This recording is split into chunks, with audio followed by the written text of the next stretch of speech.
اعوذ باللہ من الشیطان الرجیم بسم اللہ الرحمن الرحیم اللہم صلی علی محمد وآل محمد۔ ایک واقعہ ملتا ہے کہ ایک مرتبہ عباسی خلیفہ متوکل عباسی گھر سے باہر نکلا اور پل بغداد پہ اپنا خیمہ لگا کے بیٹھ گیا۔ اس نے سوچا کہ میں دیکھوں کوئی حسین ابن علی کی زیارت کے لیے تو نہیں جا رہا، تو یہ وہاں پہ خیمہ لگا کے بیٹھ گیا۔ اس نے دیکھا کہ ایک عورت ہے اور اس کے ساتھ اس کا 7 سالہ بیٹا ہے، وہ جا رہے ہیں۔ تو اس نے اپنے بندوں سے کہا کہ اس عورت سے معلوم کرو کہ یہ کہاں جا رہی ہے۔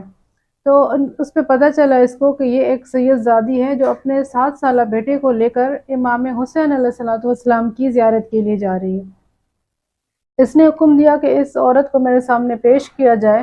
جب وہ عورت اس کے پاس آئی تو اس نے سوال کیا کہ کیوں جاتے ہو حسین ابن علی کی زیارت کرنے، آخر آپ لوگوں کو کیا ملتا ہے؟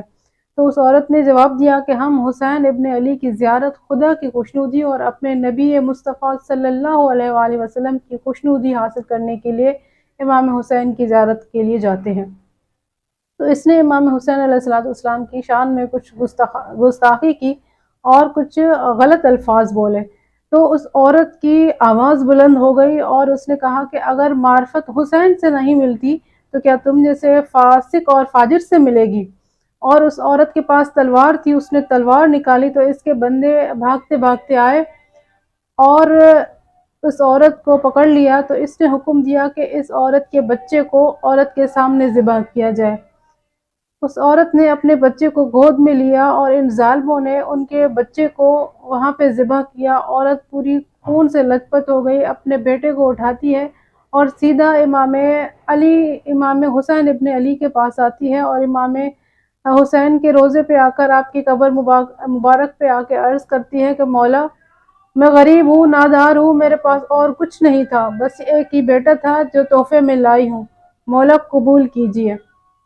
تو یہ عورت بیان کرتی ہے کہ میں نے دیکھا کہ امام حسین علیہ السلام کی قبر مبارک میں لرزش آ جاتی ہے اور وہاں سے ایک نور پھیلتا ہے اور وہاں سے آواز آتی ہے کہ اے مومنہ تمہاری زیارت قبول ہوئی اور تمہارا بچہ حسین ابن علی کی گود میں۔ بے شک یہ وہی حسین ہے جس نے خود تو علی اکبر کا لاشا اٹھا لیا لیکن حر کو اس کے بیٹے کا لاشا اٹھانے نہیں دیا۔ اللہ تعالیٰ سے دعا ہے کہ اللہ تعالیٰ ہم سب کو زیارت امام حسین نصیب کرے۔ اللہم صلی علی محمد وآل محمد۔